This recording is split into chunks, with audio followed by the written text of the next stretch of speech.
Hello, everybody. Peter Maravellis here. On behalf of City Lights booksellers and publishers, I'd like to welcome you to session 2 of the week-long festival called Revisions, Decoding Technological Bias. Over the course of the next few days, the festival will present numerous lectures, discussions, and workshops focusing on the ways in which technological bias shapes our cultural realities. A network of activists, educators, critical theorists, designers, and programmers will come together to share new perspectives and develop new visions, advocating for justice and reclaiming power. Before we begin, I would like to bring attention to the good work of our partners and co-producers in this week's endeavor. City Lights is honored to be working alongside the Goethe Institute San Francisco and Gray Area in helping bring you this remarkable program. Goethe Institute San Francisco is the cultural arm of the Federal Republic of Germany. Their programs encourage intercultural dialogue and enable cultural involvement. The aim is to strengthen the development of structures in civil society and foster worldwide mobility.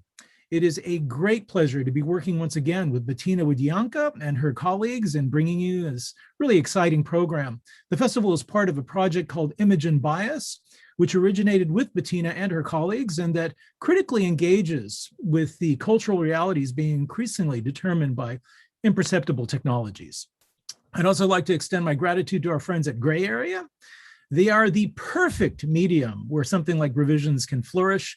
Gray Area is a cultural center and educational hub located in San Francisco's Mission District. Their mission is to apply art and technology to create social and civic impact through education, incubation, and public events.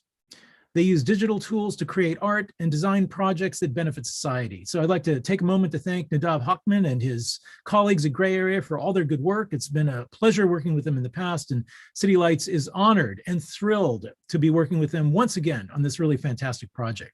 So the session today is called Against Technosolutionism: Why We Can't Regulate Our Way Out of This Mess. It is being presented by Jillian York. Jillian is International Activism Director at the Electronic Frontier Foundation. She is also a founding member of the feminist collective Deep Lab. She has been covering questions of surveillance and freedom since the 2000s. She was named by Foreign Policy as one of the top 100 intellectuals on social media.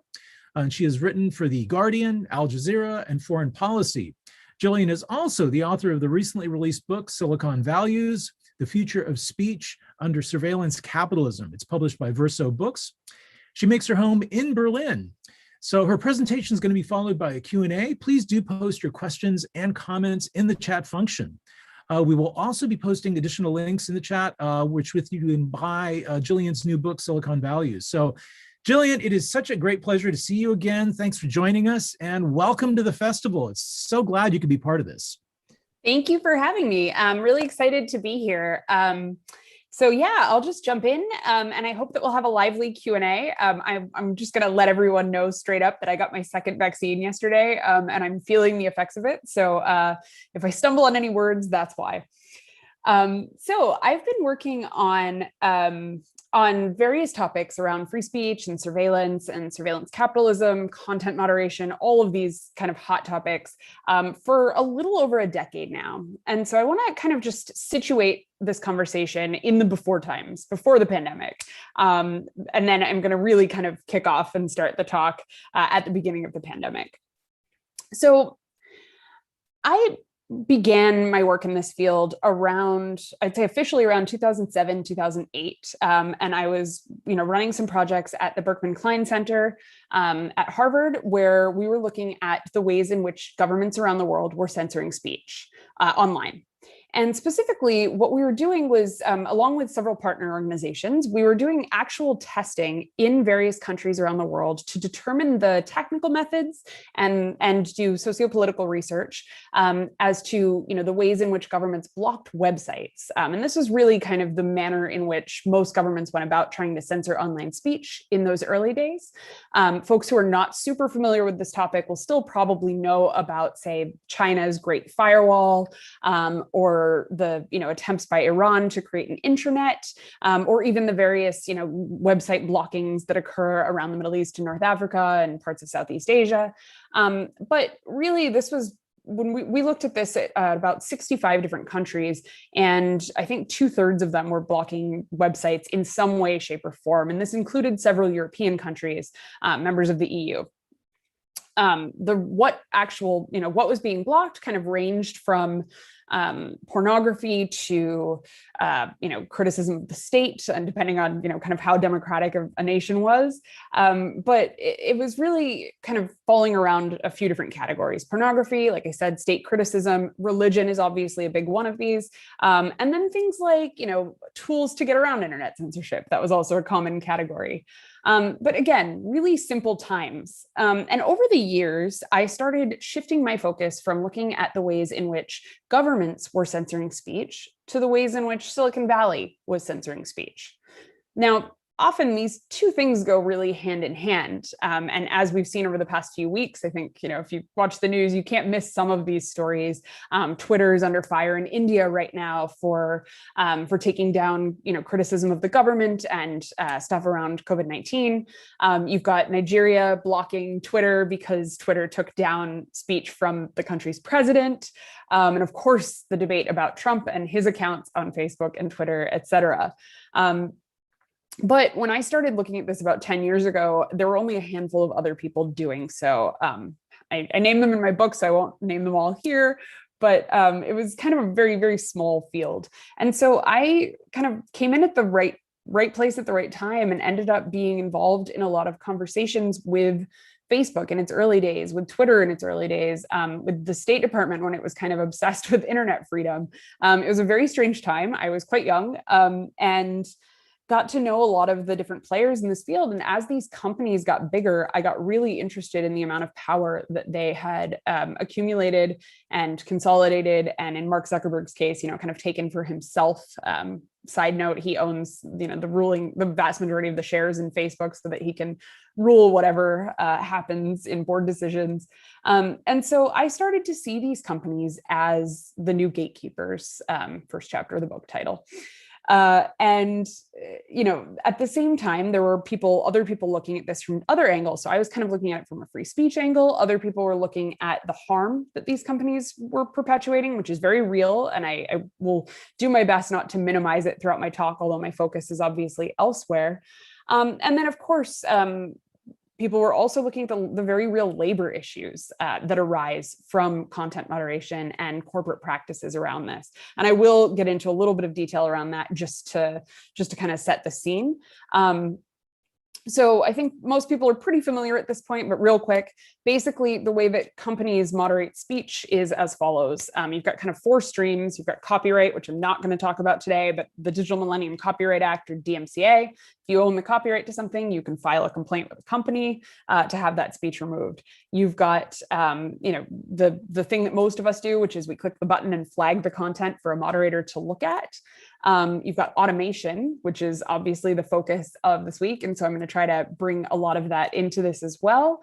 But automation is, I'll get into this more as I jump into the actual headwinds of the pandemic.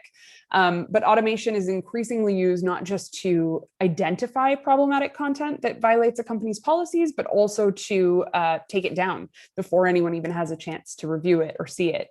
And then lastly, you've got government requests. And this is something that I'll also, come back to.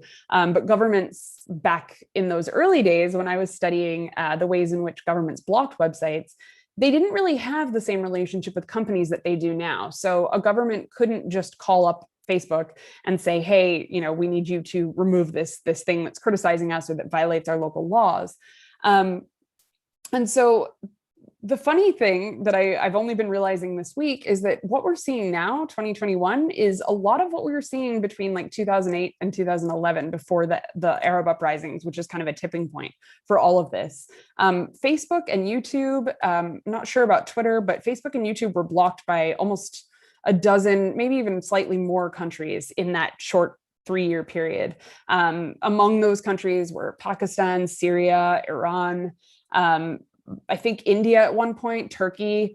And so there was this kind of cat and mouse game that began back then where companies felt that they had to be responsive. And so they created systems through which they could accept judicial and law enforcement takedown requests of speech, and then started complying first with democracies. And then as time went on, they began complying with more authoritarian countries until about 2017, we noticed that they were complying with Saudi Arabia, and then the game was over. It was everyone at the table.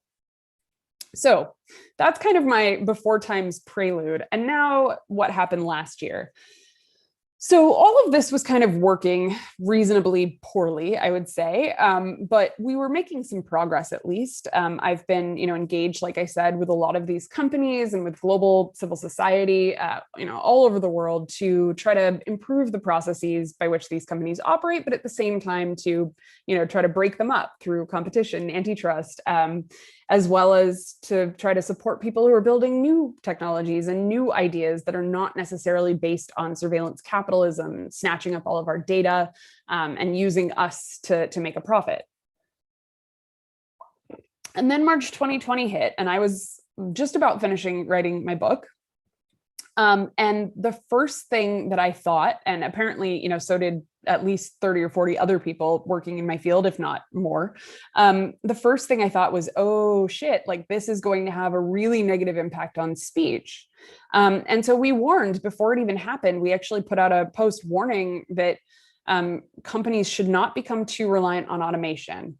And sure enough, my prediction was correct. What happened was that as all of these different nations went into lockdown, and of course, we've seen Asia in particular, Southeast Asia and East Asia go into stricter lockdowns because, for very good reasons, for having more serious protocols in place already from other illnesses.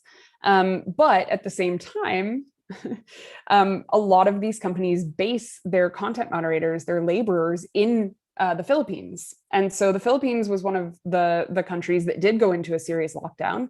And as such, Facebook and Twitter and a bunch of companies were left without workers. Now, of course, you ask, why can't they just work from home like everybody else?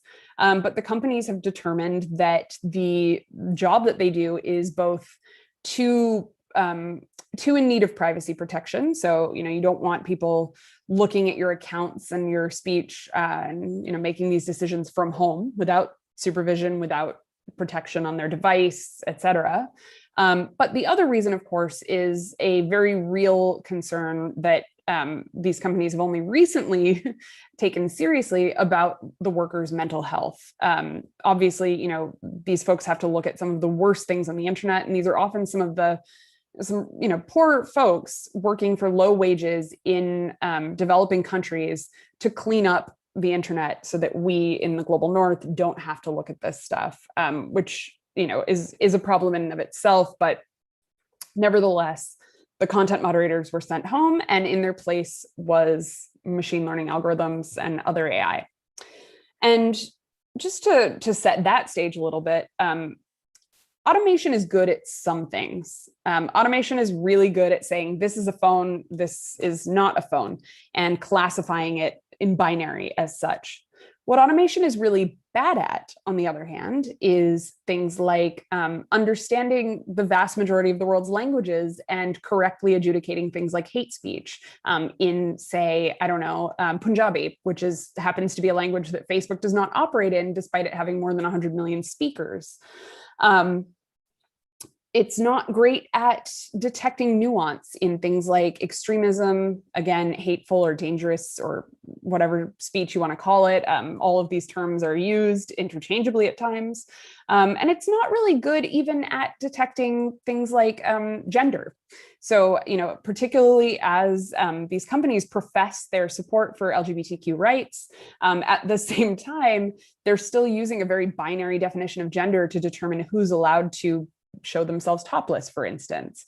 And they're not very good at, say, detecting, a woman, whether she's cis or trans, from a man, from, et cetera, et cetera. And so, yeah, automation in these circumstances doesn't work, is my thesis here. And yet it is increasingly being used. And throughout the pandemic, we've seen that increase just kind of rise exponentially to the point where, Facebook et al. Are saying that the workers aren't really going to come back.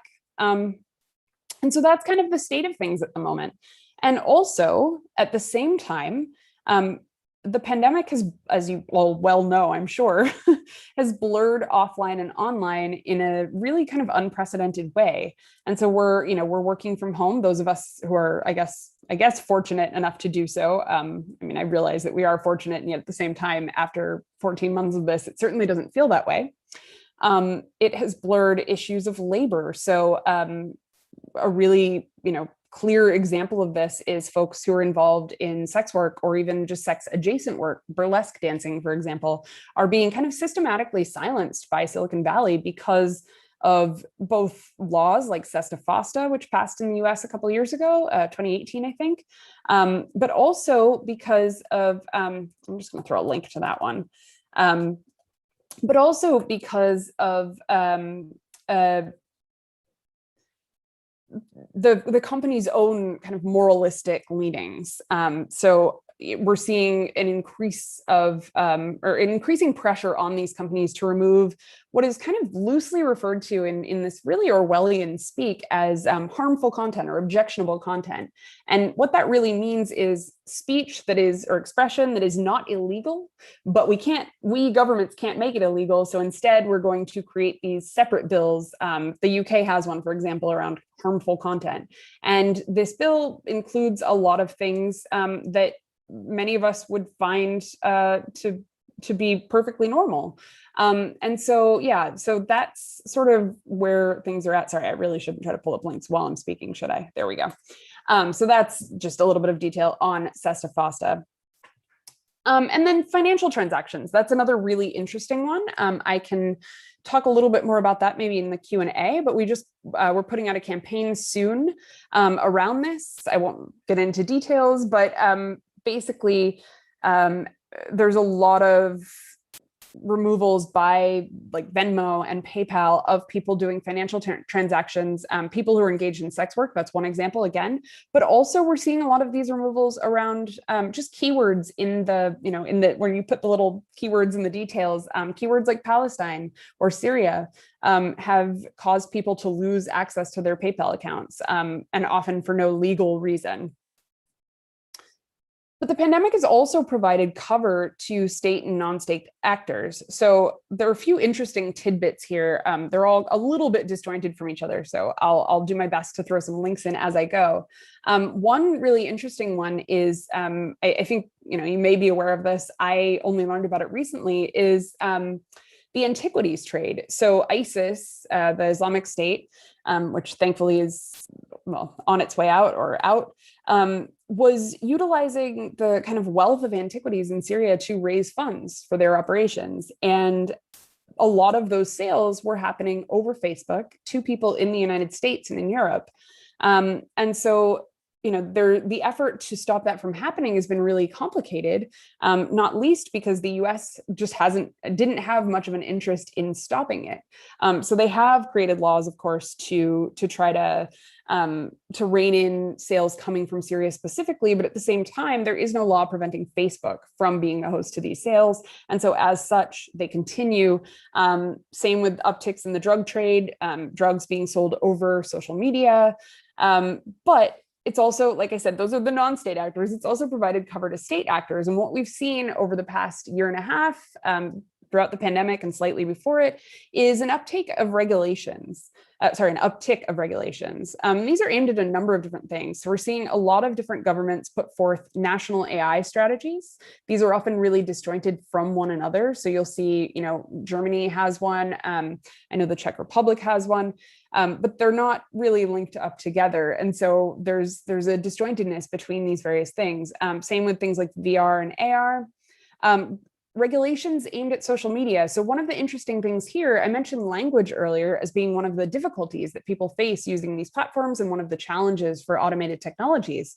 But at the same time, there's the downside to this as well for the users, which is that if you are trying to report things like hate speech and harassment coming at you on Facebook, and they're not moderating speech in your language, then you're just sort of out of luck. If the automation doesn't work or it works poorly, and there's no workers who speak that language doing that job, then the harassment just keeps coming at you.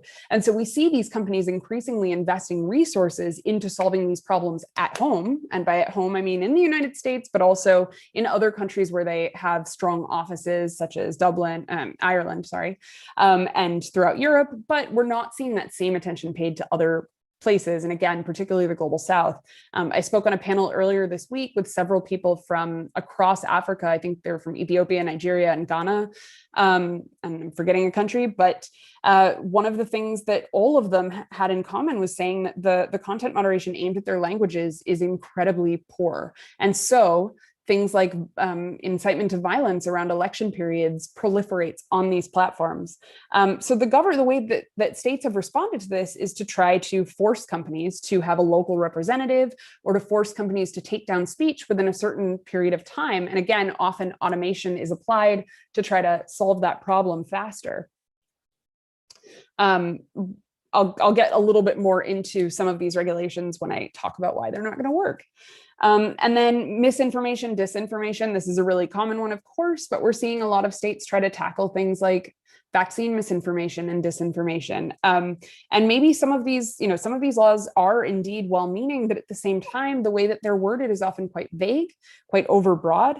And so in trying to tackle vaccine misinformation, we may also do things like try to, stop conversations around rare illnesses from occurring on platforms where there's not a consensus amongst the medical community, or things like harm reduction with illegal drug use, which is something that these companies often target as well, in ways that is counterproductive and harmful to people. And then another big one that I've been speaking about all week at a conference, and I'm happy to answer questions on, but won't go into so much detail on right now, is the concept of extremism and terrorism. What we know, and I'll throw out the campaign that we're working on right now. What we know is that most of these Silicon Valley companies are focused on whoever the US government believes is a terrorist. And we know that list is and has always been political. Of course, I'm not going to quibble with a lot of it. A lot of the groups on there are absolutely horrible. In fact, most of them are. And yet at the same time, there's a lot of groups that are missing from that, most notably white supremacist groups. And so you've got this kind of hyper focus and over focus with both tech companies and states and all of these kind of multi-stakeholder initiatives that have been cropping up over the past few years. People may have heard about, for example, the Christchurch Call, or the Global Internet Forum to Counter Terrorism, GIFCT. These initiatives are all aimed primarily at Islamic extremism. They're not focused on the very things that they often say that they're intended to combat. So the Christchurch Call that came about after the white supremacist attack that went after Muslims in New Zealand, and yet its efforts have been largely focused, again, on whatever the companies think is terrorism, which happens to align with what the US government believes is terrorism. And so in short, that section anyway, in short, all of these regulations are kind of coming about and aimed at all of these various issues, but what they're really doing is creating a fragmentation of the internet. And I think I skipped a point in my head a minute ago, which was, there have been a large number of bills from various nation states over the past year that are specifically, again, targeted at these social media platforms. And most of them are modeled, and I think this is really important given the context of this, most of them are modeled after a German law that came about, the Network Enforcement Act, or NetzDG. And so NetzDG is aimed at removing illegal hate speech and a couple of other illegal types of speech in Germany. The way that the law is framed is that platforms over a certain size have to remove that speech within 24 hours after it's reported. So it's a reactive law. And it has not had so many negative effects thus far. There have been some overbroad removals, but by and large, it's a law that works reasonably well in a democratic state. Whether it's necessary or not is another question. From what we've heard from the companies is that they haven't actually been receiving that many reports. The reporting queue for the users is cumbersome. It's difficult. You have to speak German, read German, and understand the law and sign your name to it. So it's quite a in-depth process. And yet what we've seen is this German law copied in almost 20 countries so far, with again, like a wide range of different nations. So India, Mauritius, Hungary, Russia, Turkey, a bunch of different nations have tried to copy what's kind of okay working in Germany, but have done it in a way that is even more severe, even more strict, even more absurd, I would say. So the Mauritian law, for instance, again, tiny nation state with a language that is not moderated very well. It's a Creole. Their goal in doing this is to try to stop some of these horrible things from proliferating in Mauritius on these platforms. But because they're a tiny country, they can't get Facebook or Twitter to open up an office in their country. And so what they do instead is try to put in place this law that would require them to keep local copies of everything that people say on these platforms. So kind of a man-in-the-middle attack, so to speak, on the communications that people are trying to send internationally. This obviously would have a huge impact on freedom of expression, on privacy, and it would end up again, fragmenting the internet for people in these countries. And so what I would posit is I think that we're fighting a losing battle here. I think that there's been, a hyper focus over the past few years on how do we get them to take that thing down. And again, I don't want to minimize these issues because a lot of them are very, very important.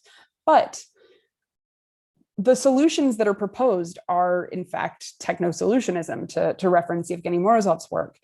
And they're all creating this kind of fragmented internet whereby people in different nations are seeing different things than you or I might. This is back to those basics. When I first started working on this, where a country would block something. Now it's even more insidious because what happens is not that the website is blocked and you get a 404 error that tells you, it's blocked, or maybe you get an actual page that the government serves you up explaining why it's blocked, but rather now it's just disappeared. And I think that this is really problematic for a few reasons, not only just, purely for freedom of expression, but also because the internet, whether we love it or not, whether we're frustrated with it and hate it at this point, tired of looking at our screens, it's become sort of an inevitable and key part of most of our lives. So many people around the world rely on it for so many things, whether it's access to knowledge that they can't get because it's censored at home, or communications with people that they can't otherwise meet or talk to, or just leveling the playing field with things like education, access to remote work. And so when a government comes in and tries to take those things away, we're essentially, we're essentially saying that it's okay for this inequality to exist. And I'm not okay with that. And so what I'm proposing is that I don't think we can tech our way out of these problems.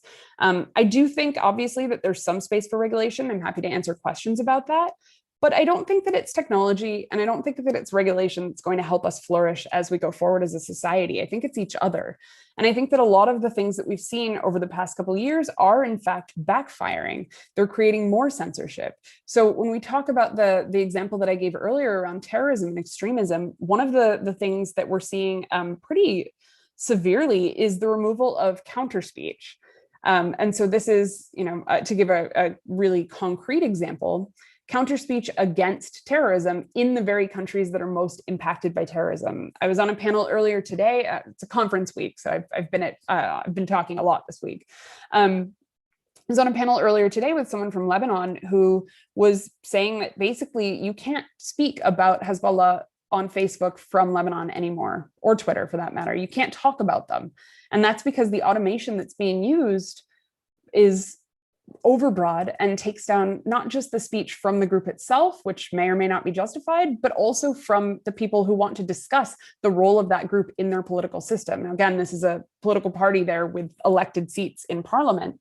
And so that is not only, just deeply troubling that we would enable these companies to make decisions for people in another country, but I think it actually has an impact on the real political processes in other countries as well.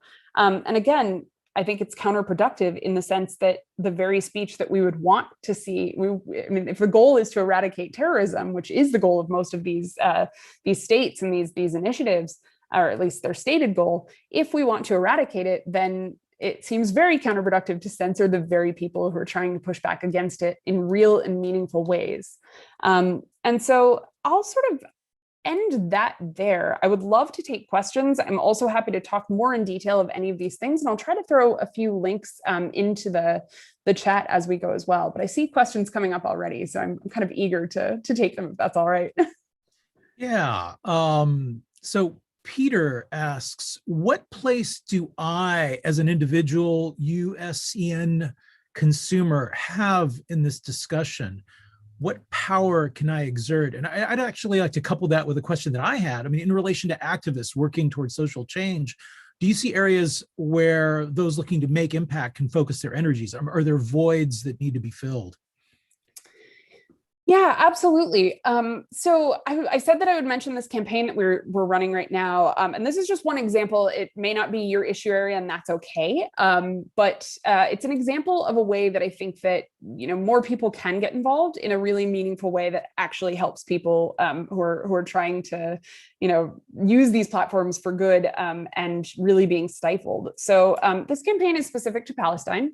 Again, if it's not your political issue, that's okay. But what we're looking at is Facebook is systematically taking down speech related to documentation of, documentation of brutality, again, counter speech in some cases, but also just people talking about the political situation there.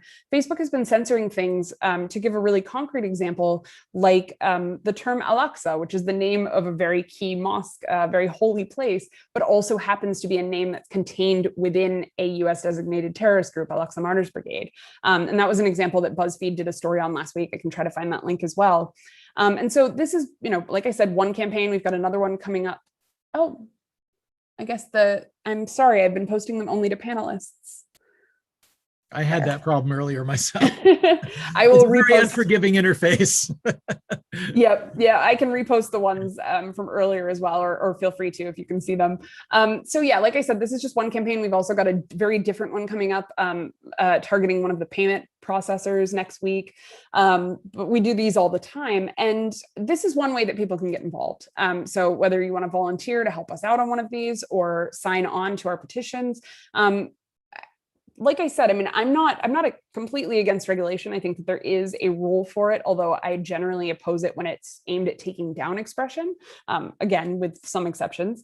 But one of the things that I've seen over the past decade is that when we apply pressure from the people to these companies, they do listen, which is really interesting, right? Because they're corporations, and we've historically, and I believe firmly that we should rely on, not on corporations to regulate speech and not on corporations to regulate anything really. And yet at the same time, these companies do behave like state actors. And so I feel that we should treat them as such and protest against them. So in 2015, for example, we had, this was not my campaign, so I say we as in the collective we. There was a campaign against Facebook that was aimed at getting them to accept people's pseudonyms in really specific circumstances. So we didn't win the whole fight, but basically there had been a number of drag performers in the Bay Area, as well as I think some trans folks who were having difficulty using their chosen names on Facebook because it requires your real name, which they meant birth name.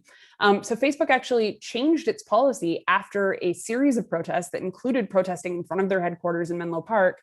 And that was a total success. Now it's or a partial success anyway. They've changed their policy to an authentic names policy, which is completely accepting of transgender people who are using a different first name. It's still difficult for people who use one name, for example, mononyms. It can be difficult for people in other countries. But again, this was an example of a time where we were actually able to effectively push change toward a company in that way. So yeah, definitely feel free to get in touch with me, EFF, or many of the other organizations that work on these issues. There's a lot of room there for folks to get involved. Yeah, there's a couple of questions that kind of like cross paths with each other. An anonymous participant asks how does the current tech deplatforming of conservatives or anti-vaccination views factor into this story? And then Peter asks, once again, how does this kind of censorship intersect with things that cause genuine harm, revenge porn? What is the place for regulations that you are, speaking about, limiting? Sure. So So to the first question, so the tech deplatforming of conservatives is a really interesting story, and it's a frustrating one for me, to be honest, as somebody who's worked on this for a decade, because conservatives are not censored at any higher rate than anyone else. They are taken down. There have been, I've documented myself, numerous cases where they were wrongfully taken down, some of them ridiculously so. There was one where a guy was taken down for literally just posting a Bible quote. So it happens. It absolutely happens. It's absolutely real, but it's not, there's no bias against conservatives. And it's not, again, it's not any more severe than people all over the world who are regularly deplatformed. Deplatforming is something that crosses every political boundary, every gender boundary, every national boundary.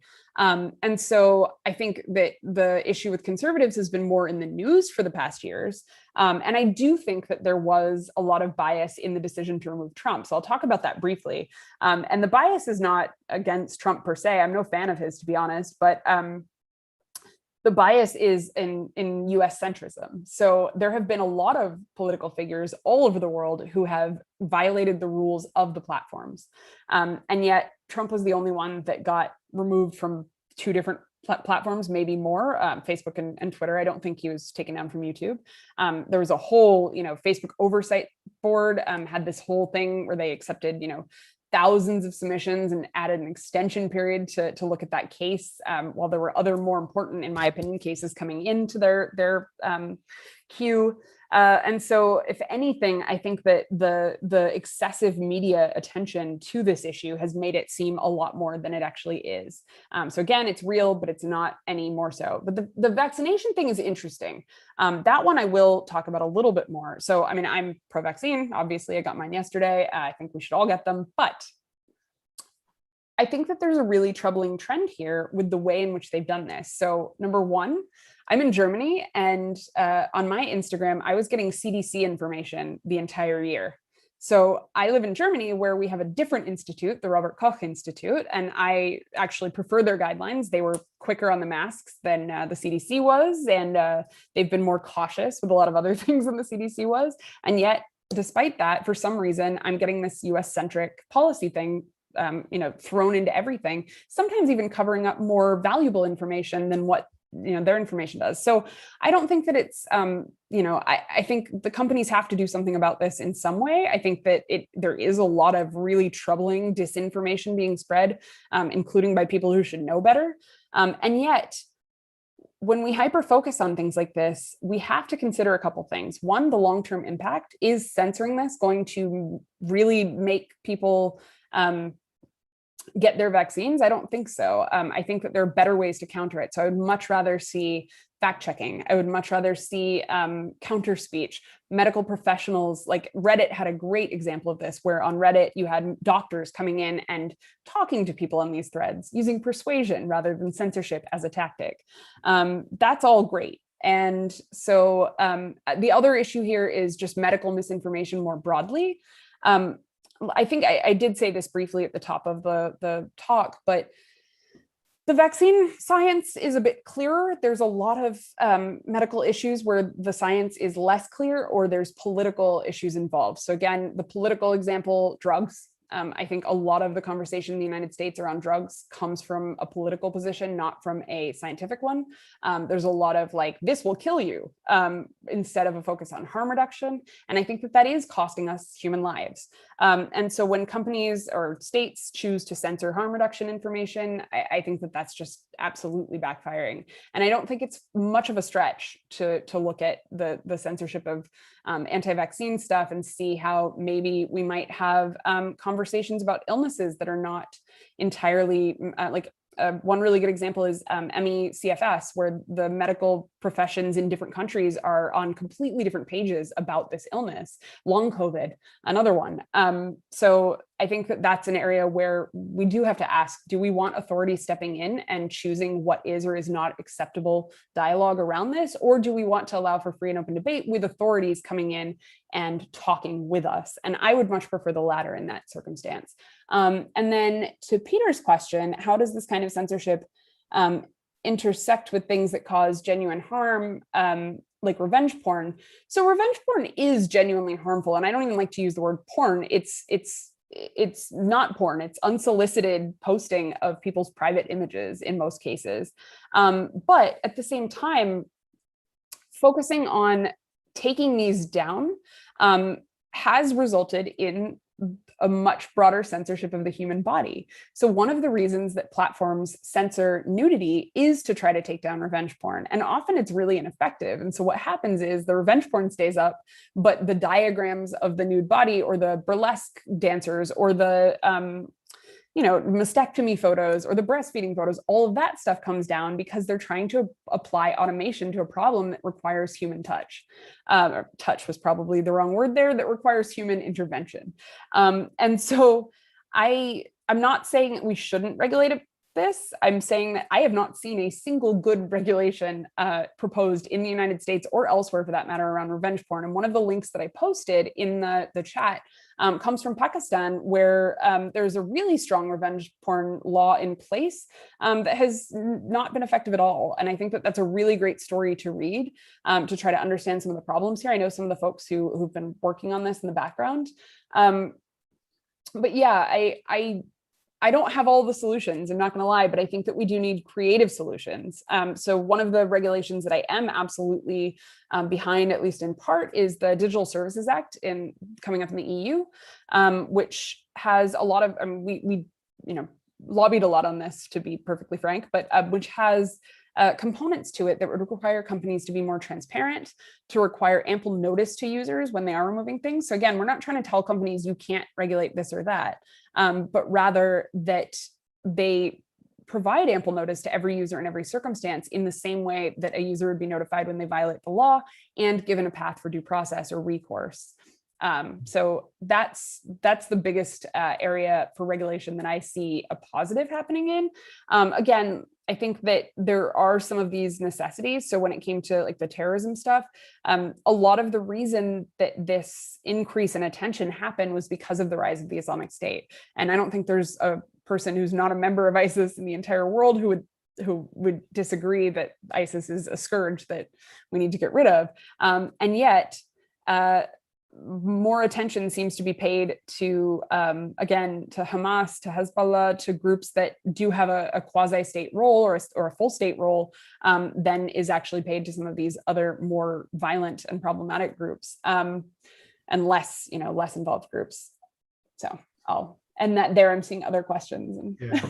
Michael Cohen asks, are there alternatives to social media platforms that can be developed?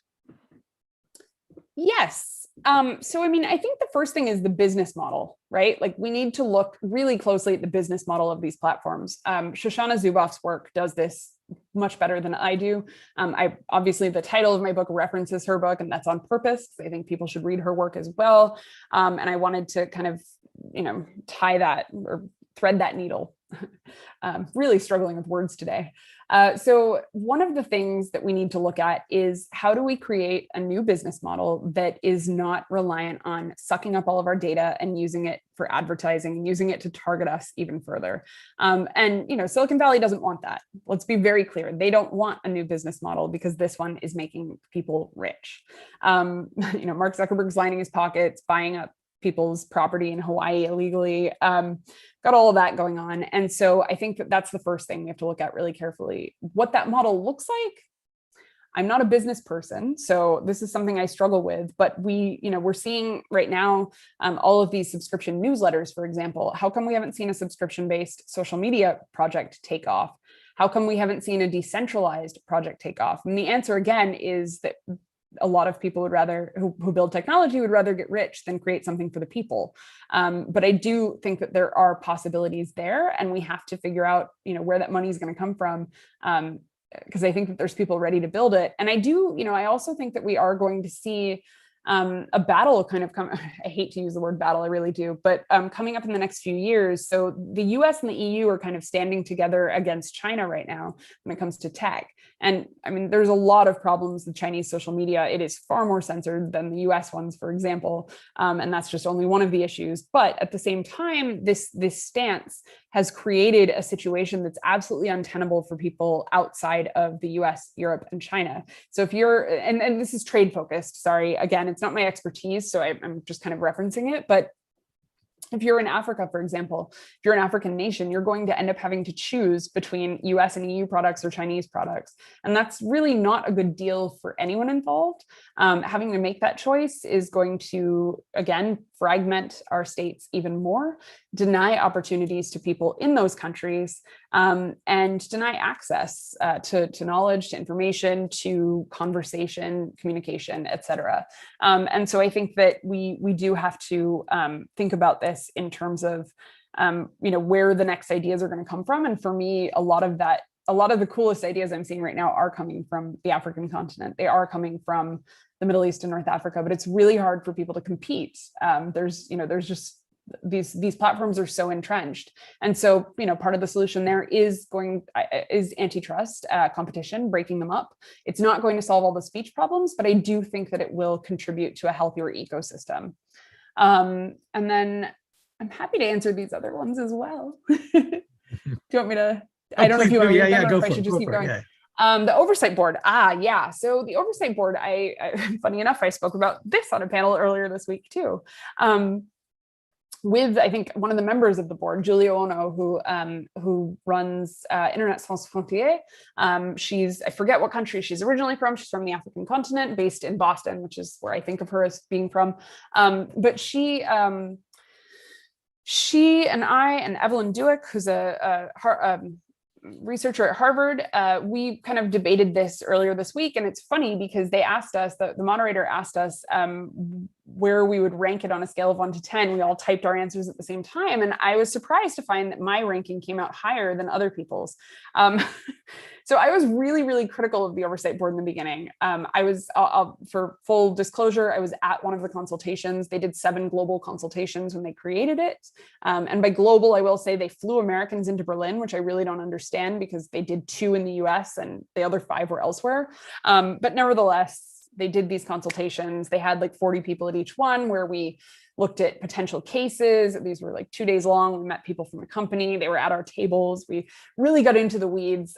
We gave them a lot of great ideas and they took almost none of them. So my faith in Facebook is not great, but at the same time, they created the board and then they made it independent. So it's funded by a trust from Facebook, but it is independent from Facebook, which means that it operates on its own. And now it will be recruiting new members and et cetera, et cetera. So my critiques are quickly, the independence thing is kind of in question, although I think it's becoming clearer and clearer that they are in fact independent in their decision making. The board very quickly, well, I'll go to the pros just to keep it clearer. So cons, that's one con. Another con is it's 25%, maybe even more Americans, which is really weird because Facebook's user base is like less than 10% Americans. So again, really US centric, and I've got a real problem with that. When they chose to recruit their 21st member, they went for yet another US lawyer. So I've got problems with all of those things. And also the fact that these are, it's treated like a Supreme Court, but these cases do not create case law. They're only, the decisions that are made only apply to the specific case at hand. So if they they've made some really interesting decisions. I don't know if you've looked at them closely. One of them was around, I think I mentioned Punjabi as a language earlier. One of them was around something in India that where the board actually recommended the same things that I've been saying for a long time, which is, you've got to have moderation in this language. You've got 30 million people in India, I think 100 to 110 million worldwide speaking it. It's ridiculous that you don't have this already. They didn't use those words, but I do. So like I said, their decisions have been quite positive and quite helpful, based in international human rights laws and frameworks. Again, the recommendations are really interesting. They've changed the charter. So now they don't just focus on takedowns, but also what are called leave ups. I hate that. But basically they're looking at things that maybe, so originally they were meant to look at things that were taken down but shouldn't have. Now they're also looking at things that were left up but shouldn't have. But again, most of the recommendations or I think all of the submissions for what cases they accept, or most or all, not clear, comes from Facebook itself. So Facebook is still the determining factor in what they look at. So I think it's flawed. I don't think it's terrible. I don't necessarily think it's a template. I think that, an enterprising company could do better than this, but it's a good start and it's a step in the right direction. So that's kind of where I'm landing these days. So the number that I gave it out of 10 was a 7. And surprisingly, the people who've been less critical than I have gave it a 5 and a 6. So because I was feeling optimistic that day. And then, is it conceivable to imagine fully human moderation replacing automation? I think the scale is, in fact, unsolvable. So I actually believe that content moderation is a failed proposition entirely, and I will fight that one to the end. It just simply can't work at scale. And so we're going to have to find different solutions to dealing with these issues. One of the things that I've always found kind of ridiculous is that Facebook not only moderates stuff that's publicly posted, they also moderate private groups. So if you're a group of people, Facebook can still be applying automation to the stuff in your chosen group of people. That's really invasive to me. I understand, of course, that private groups can flourish around all sorts of horrible things. And yes, I do think it's acceptable to apply automation for things like child sexual abuse imagery, which goes beyond a mere speech issue and towards actual harm of human beings. There's other cases like that as well. But at the same time, I think that giving us more tools to moderate our own spaces is a net positive. Because as we've seen, when companies do this, Reddit being a really good example here, Reddit allows, again, Reddit's not perfect, but they allow people to moderate their own subreddits. And they also have an upvote, downvote system. So you do see in a lot of those spaces, the positive stuff rising to the top, or the good stuff, the hearty stuff rising to the top, and the bad stuff getting downvoted. You also see you see very strict subreddits where moderators take this very seriously. And so ultimately what I think is the best thing is for us to have more choice. But right now what we have is a concentration of companies that all follow each other in circles, to the point where we've got this really kind of homogenous online space. And again, of course, other websites still exist, but good luck reaching people through them. I don't know where to go next. Well, you had mentioned earlier that you're a part of this project that was just launched. If you could talk a little bit about that. Sure. Yeah. So that's the campaign, the Palestine campaign, and I'd be happy to talk through it briefly. So I was working with we're all at the bottom, we're all listed there, but I think it's like 16 organizations. And actually, to be perfectly frank, it was like a 40-person signal group. That's how we organize these days in the land of working from home.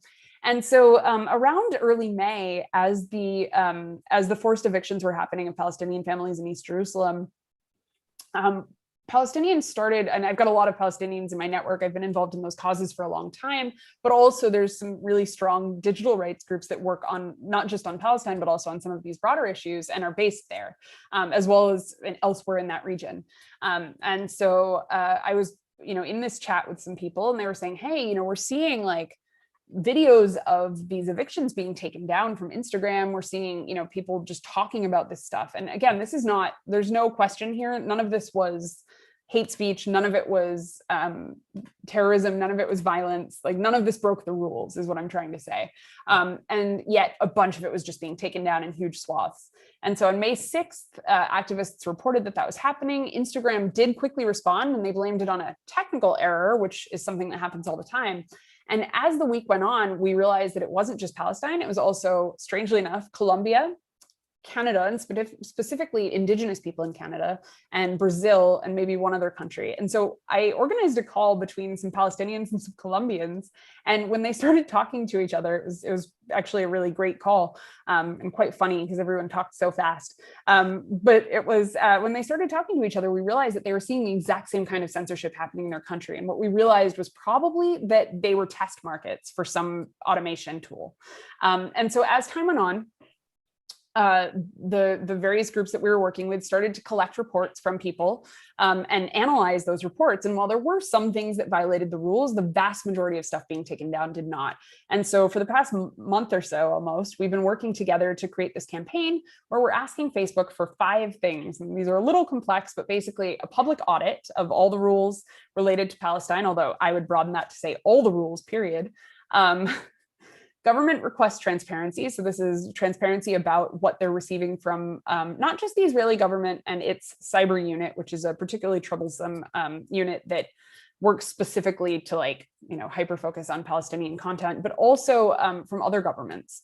and ensuring that users have the ability to appeal those decisions. Automation transparency, again, like what classifiers are being used, error rates, dangerous organizations, and this is Facebook's kind of double speak for terrorist groups, where it has a rule that says that you can't post things if you're a dangerous individual or organization. This is also the rule that was used to take down Trump, incidentally. He was classified as a dangerous individual, but interestingly enough, he was not classified that way in any public fashion, nor did he know that he was a dangerous individual. They just applied this rule to him at the last minute and said, okay, that's that. And this is how they treat other groups too. So it's not that Facebook is out there saying, hey, this is the US or the UN list of terrorist groups, and this is who we take down. They're just applying this rule to anyone that their staff decides that day is a terrorist group or dangerous group. So yeah, really double speak. And then lastly, commitment to co-design. And this is something that's so important that I hear from people all over the world. And something where if you do know people in tech companies, advocating for this would mean so much to so many people. We really believe that co-design processes with civil society groups are absolutely necessary to improve different policies and processes. And so this one is again focused on Palestine, but this is an ask that we've had to the companies for a long time on a number of things. And to be frank, it does happen. There was a co-design process recently with a company around creating better tools for women in particular, not just women, but mostly women, to defend themselves against harassment brigades, like mass harassment happening. And it was a really cool process. But we need more of that, and we need more of that in the Global South in particular. Well, on that note, we are just about out of time. Jillian, thank you so much for being part of Revisions. I mean, this has been a really awesome presentation and just given us so much to think about. Thank you. Yeah, thank you so much for having me. Yeah, and I'd like to thank everyone in the room for joining us. Glad you could all be here. I'd like to remind everyone that we are posting links to where you can buy Jillian's new book, Silicon Values. I'd also like to remind everyone this session will be followed by another session tomorrow, Friday, June the 11th at 12 noon Pacific and 3 p.m. Eastern. It's going to be with Maureen Webb. Her presentation is called Coding Democracy: How Hackers Are Disrupting Power, Surveillance, and Authoritarianism. If you haven't already, please do register for that. We have an entire week's worth of events coming out, so please do visit the Revisions web portal to see the whole calendar. Also, I should let you know tonight's talk is going to be rebroadcast on the Gray Area website in case you know anyone who missed it, or if you'd like to just watch it again. So this event has been sponsored by the City Lights Foundation. It's a 501c nonprofit carrying on the legacy of our founder, the late Lawrence Ferlinghetti. It fosters an active engagement with books and literary culture. Our public events, publishing programs, and educational outreach are dedicated to sustaining a vibrant community of readers, writers, and independent thinkers. So thank you again all for joining us.